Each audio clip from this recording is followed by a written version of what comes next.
Merong isang bata na bumaba galing bundok, tuwang-tuwa at nakapaapa. Hindi naman siya halatang galing siya ng bundok. Ang mukha kasi niya ay pang-international. Pero pansinin niyo naman yung damit, guys. 'Di ba? Ang ganda. High quality ang tela niyan. Nang hinayang ako sa pagbili niyan kasi akala ko hindi maganda. Pero tignan niyo, oh.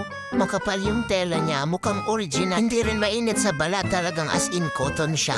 Sana nga dinamihan ko na. Naka-free shipping din to nung pag-check-out ko. Sayang talaga. Bagay na bagay rin yung jogger na suot niya. Waffle jogger siya, hindi mainit sa balat. And perfect na perfect yung pagkapit niya sa anak ko. Tingnan niyo naman kung gaano siya kakomportable gumalaw. Anyways, ito nga ang kaligayahan ng mga nanay, ang makitang masaya ang kanilang mga anak. Tingnan niyo, guys.